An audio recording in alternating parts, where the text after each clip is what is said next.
¿Sabes que yo entro, cuando vengo de los pioneros, entro acá a la rotonda, antes de llegar a la rotonda, Es otro, empiezo a estornudar? es otro. Es un cambio Empiezo. total. Hoy cambié el recorrido porque la fui a buscar a Agustina y agarré por el otro. Pero también empecé a estornudar cuando ingresé. ¿Cómo se llama la calle esa? Bueno, el Callejón y la Vigalondo. Empecé, dale, viste que es terrible. Es bueno que estornuda, porque viste que empezás a escarrar todo lo que te. Sí, se va a tirar lo demás. Claro. Así que bueno, encima estoy con PAF. Amén de la cantidad de sarta remedio que tomo, tengo el PAF ese que nos dicen que no es bueno para el corazón y qué sé yo, qué sé cuánto, pero bueno. Sí, yo te diría que empiece con las infusiones tradicionales y caminar, que me parece que te va a resolver más problemas que todo eso. Claro, pero se te llenan los pulmones de cosos si caminas por acá, no te tenés que Por caminar acá allá. No, por acá imposible. Bueno, aquí estamos. Mañana, 1 de mayo, Día de los Trabajadores y las Trabajadoras. Mañana este programa no va a salir al aire, no vamos a estar al aire, porque vamos a conmemorar el Día de los Trabajadores y las Trabajadoras. Vamos a hablar con la producción general. No sé qué programa vendrá mañana. Te pido por favor que no tosa, gracias. No tire los gérmenes para acá. Raúl, bueno, el artículo que escribiste el otro día me interesó muchísimo. Todo lo que vos escribís me interesa, pero sin consultarte, lo recorté Me pareció perfecto. Sí. y lo puse. Me pareció maravilloso ese artículo. Sí, porque la muerte del Papa fue enfocada de distintos puntos de vista, es decir, desde la posición de los fieles, de la posición del clero, de la propia iglesia, de la posición de sectores de izquierda que criticaban el periodo anterior del Papa Francisco, cuando era Bergoglio. Es decir, se dio un montón de interpretaciones. Pero no, yo lo que observaba, que estábamos ante un fenómeno nuevo, es un fenómeno que debería ser estudiado por la sociología y la antropología, que es como una iglesia milenaria, un poder autocrático, teocrático, ¿no? Colonial, vinculado a lo peor de la historia de la destrucción de los pueblos originarios, a lo que se le dio el nombre de descubrimiento de América, podía estar generando esto que estaba generando un cura argentino que había ingresado al papado. Sí, acá estamos ante un fenómeno nuevo. Nunca se había escuchado en la historia de la iglesia decir el capitalismo mata. Nunca se había. Esto deja desacomodados a todas las fuerzas políticas. Nunca se había escuchado una apelación tan grande contra los agrotóxicos del plan Monsanto, del plan Bayer Monsanto Syngenta, que fue impulsado por el poder político de Argentina, especialmente durante el kirchnerismo. Es decir, nos encontramos con un discurso que interpela a las fuerzas políticas. Desde esa perspectiva me parece que había que estudiar, me pareció, yo ya lo venía haciendo, que estaban estos 4 ejes estratégicos que yo mencioné en esa exposición que hice. Y bueno, me parece que esto genera una interpelación a fuerzas políticas y sociales que no se había dado en Argentina. Ese espacio no estaba en Argentina, y menos, por ahí estaba en pequeños grupos, como sería el Frente de Izquierda. El Frente de Izquierda, algunos sectores campesinos, algunos sectores andinos que repudiaban la megaminería, el glifosato, la ocupación de las tierras, el desplazamiento de poblaciones, pero no estaba con una voz que llegaba a 1.400 millones de cristianos en el mundo, Claro. a 650 millones de latinoamericanos y a 34 millones de cristianos católicos de Argentina. Nunca había habido una voz así, tan poderosa. Ahora, esa voz excede lo que va a ser el cónclave, lo que va a pasar en el futuro. Esa ya está. Pero no, Las fuerzas políticas van a tener que empezar a lidiar con esos parámetros. Ahora ¿no crees que creó un precedente que va a ser muy difícil para el próximo Papa? Pero eso es lo que estoy diciendo. Ha creado un precedente, ha creado una patente. Ha creado una patente social que no estaba sintetizada por una voz tan poderosa. Estaba en pequeñas minorías, en pequeñas resistencias comunitarias, en pequeñas asambleas.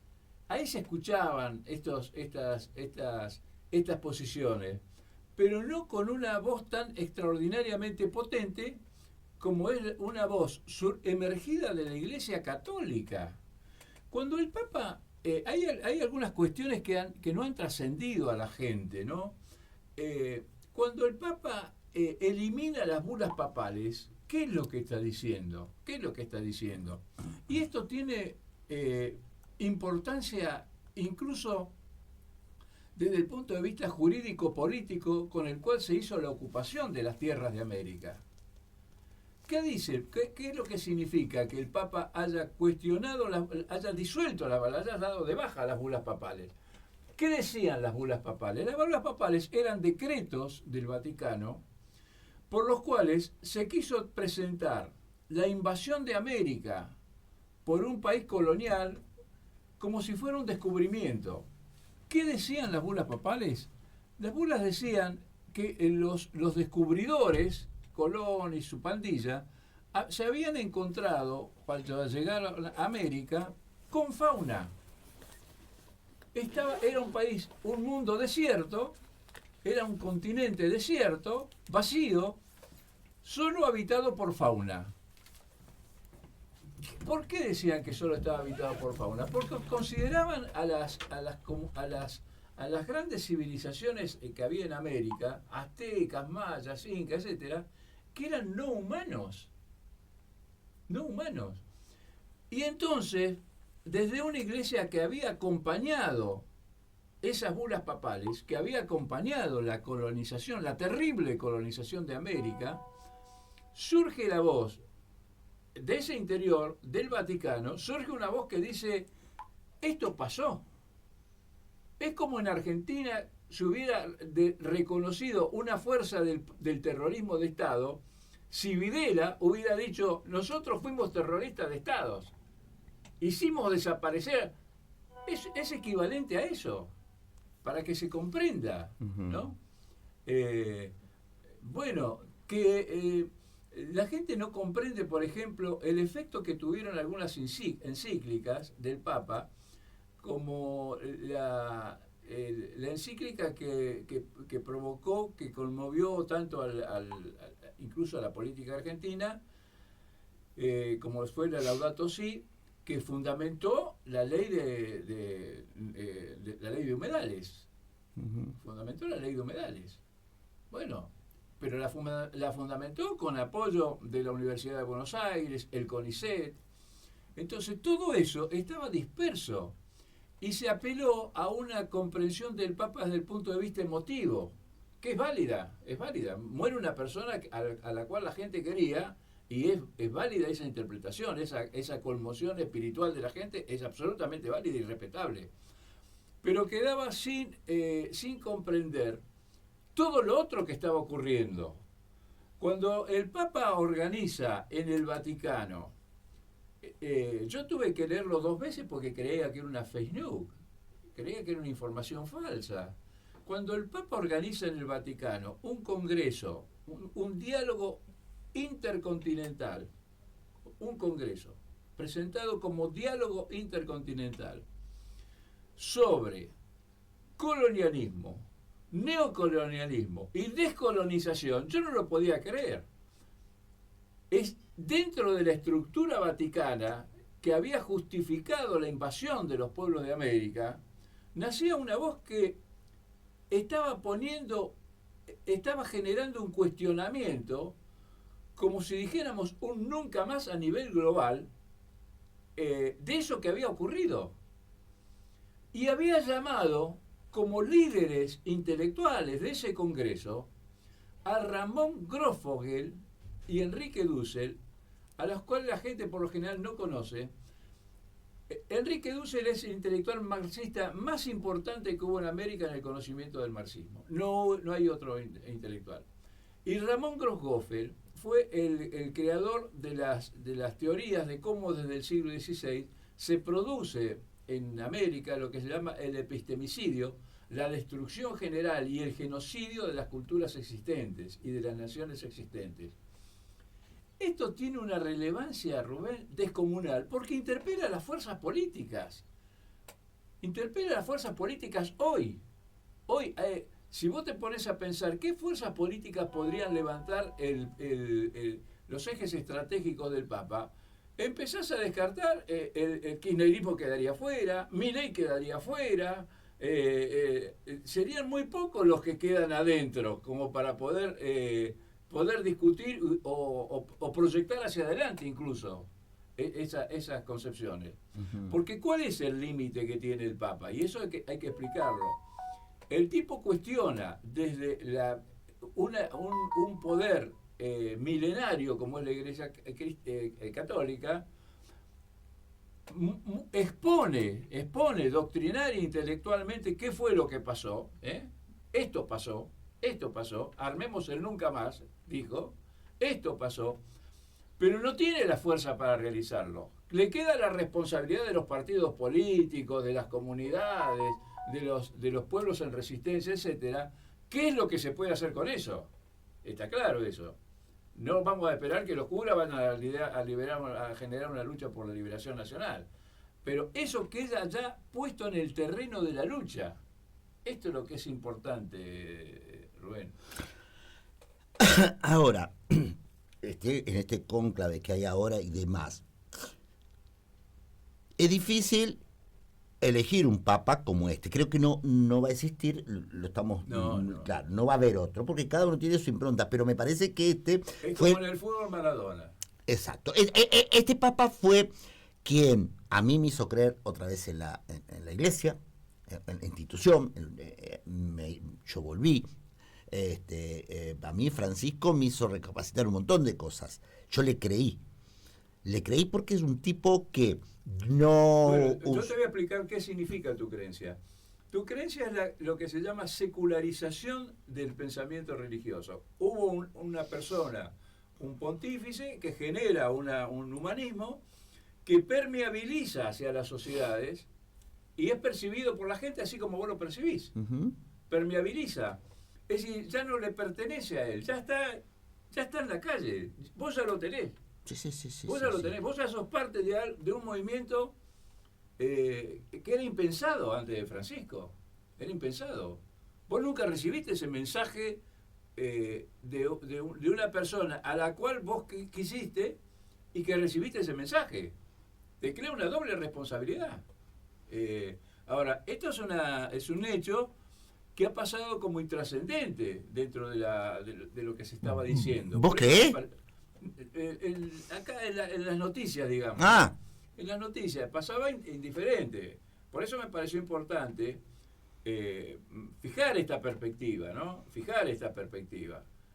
Cuando el Papa está hablando de la industria armamentista, cuando está hablando de la voluntad de muerte de las grandes potencias, cuando está hablando del genocidio de Israel, el etnocidio de Gaza, estas palabras puestas en boca de una organización minúscula no significan nada. Puestas en el contexto de la Iglesia Vaticana tienen un impacto descomunal. ¿Vos sabés qué? Son 1.400 millones de cristianos.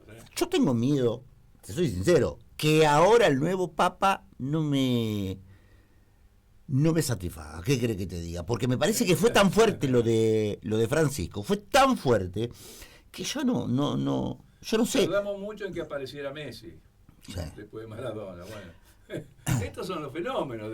Ahora. Sí, pero fenómenos no nacen seguidos. Claro, pero por eso, pero el tema es que por fuera de lo que pueda suceder, yo también miro con expectativa quiénes son los que están lidiando. Me parece que hay distintas posiciones. Pero no voy a esperar que se reproduzca un fenómeno así. No, No, olvídate. Acá hay una potencia intelectual para plantear esto que la tuvo una persona, que fue el Papa Francisco, que murió.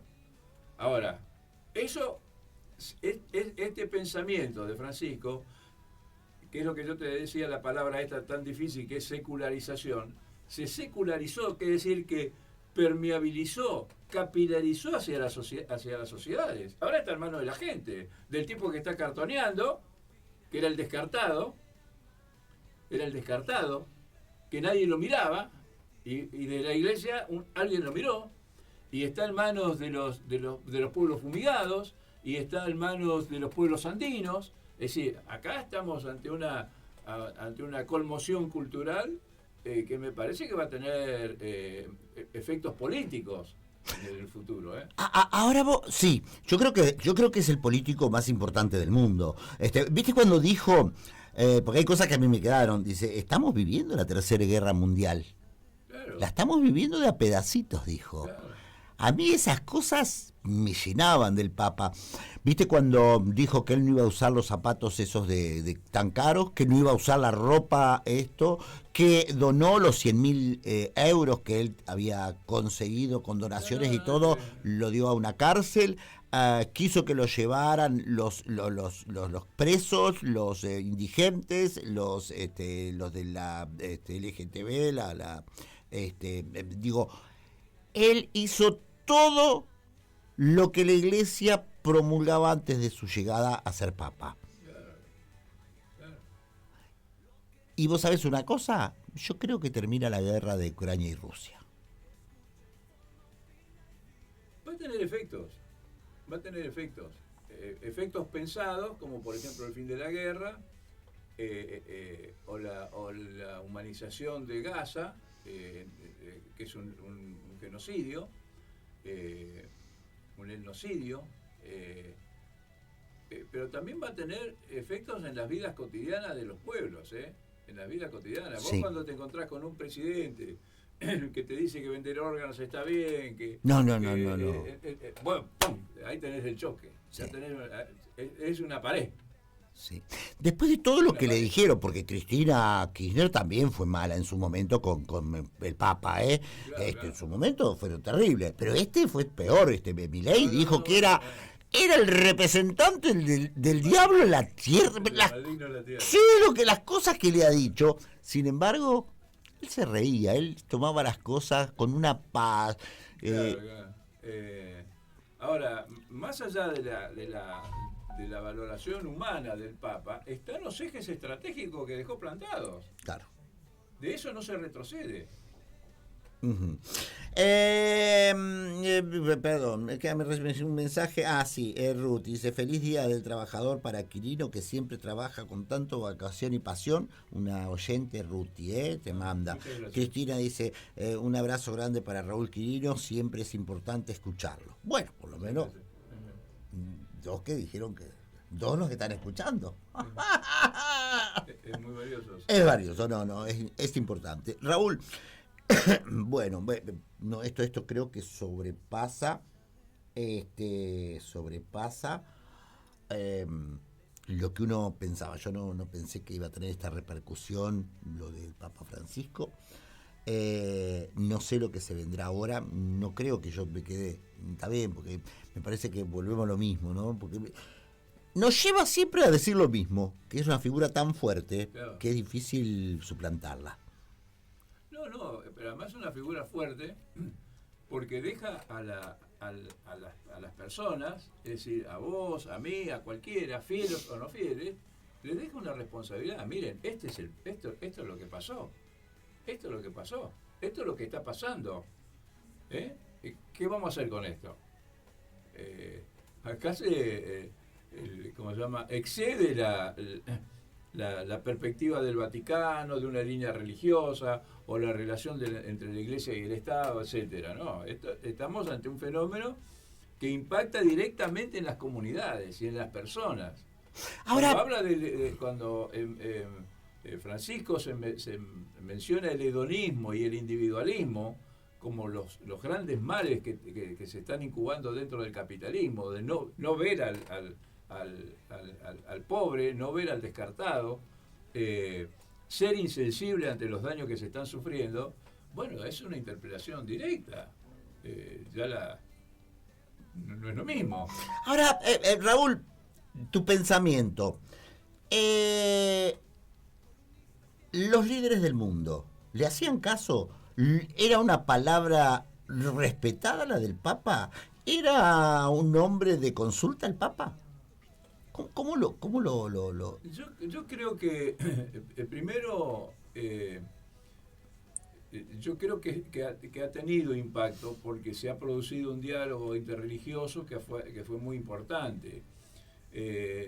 Cuando hablamos de religiones, hay que pensar que las religiones tienen efectos. Sí. La destrucción de las Torres Gemelas arranca de una posición religiosa. ¿Me explico? Es decir, una cosa es un núcleo religioso que te lleva a destruir las Torres Gemelas y otro el que te lleva a interpelar qué es lo que está pasando con el capitalismo, que provoca esas reacciones.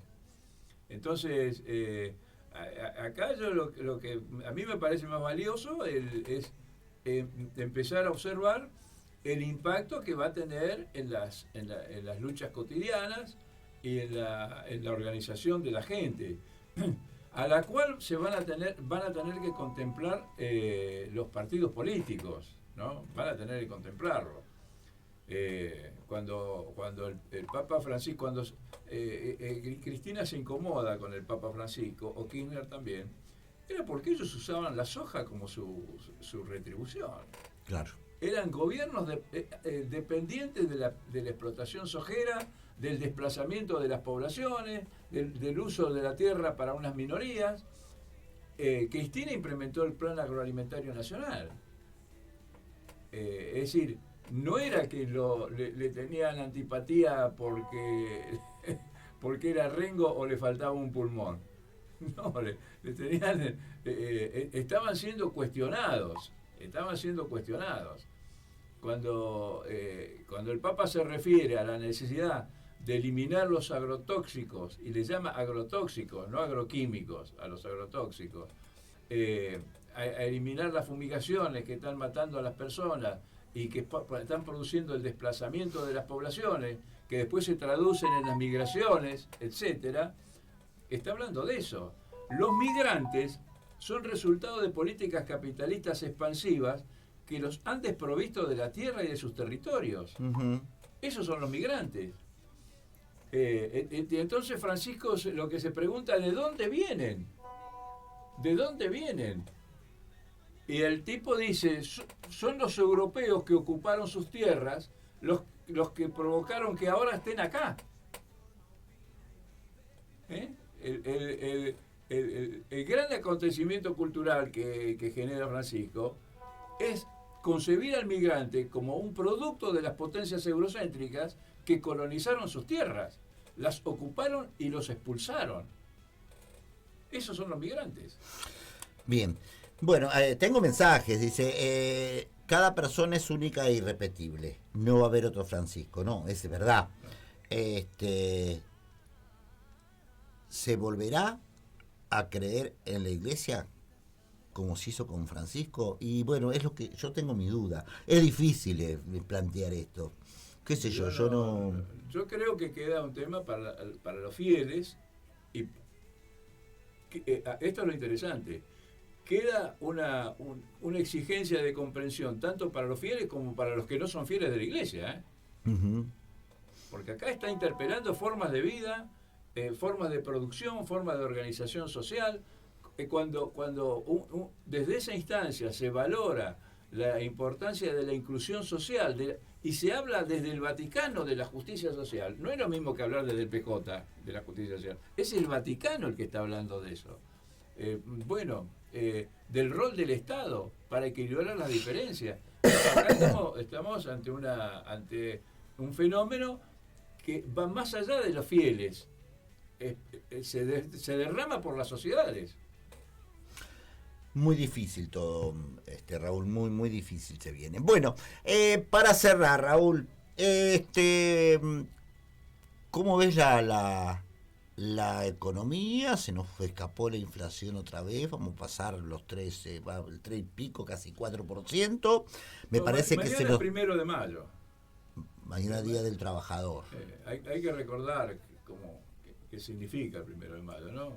1886, la represión de trabajadores, el asesinato, y después todos los planes represivos contra tipos que pedían el reparto de la jornada de trabajo, que de las 16 horas se pasara a las 8, 8 y 8, es decir, 8 para trabajar, 8 para descansar y 8 para recreación. Ese era el planteo. Ese era el planteo que no podía resolver el capitalismo en ese momento. Bueno, ahora nos encontramos ante un régimen devastador. Devastador. El régimen de Milei es devastador no solamente desde el plano social, es devastador culturalmente. Culturalmente. Es de una destrucción cultural de la cual va a ser muy difícil volver, ¿no? Va a ser muy difícil volver. Pero el 56% de los argentinos lo permitieron y lo apoyaron, Raúl. Sí, pero no sé si el 56% de los argentinos comprende qué es lo que está pasando, ¿no? Porque acá hay una población que ha reaccionado con rechazo a la corrupción política, con rechazo a las manipulaciones que se venían haciendo, al uso del poder para muy pocos, al uso del poder para el enriquecimiento personal. Pero yo no creo que de esos 56% ninguno esté pretendiendo sacarle los remedios oncológicos a las poblaciones afectadas, ni reducir hasta el nivel de muerte a los jubilados,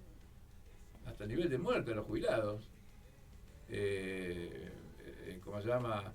De precarizar la vida de los chicos, de los niños. Yo no creo que esa gente esté por ahí las elecciones son las elecciones, no las elecciones, ¿no? La elección de la gente obedece a otras causas. Pero acá estamos ante un régimen devastador, de entrega de la nación, de ocupación colonial de la Argentina, y bueno, yo creo que la tarea más inmediata es ver cómo nos desprendemos de esto que está pasando. Cómo nos desprendemos, cómo terminamos con este plan de ocupación de Milei, los Estados Unidos, Israel, la OTAN. Es una situación de enorme gravedad y bueno, ahí los pueblos tendrán que ir tomando decisiones, ¿no? Gracias, Raúl. Feliz día para mañana. No, muchas gracias a vos.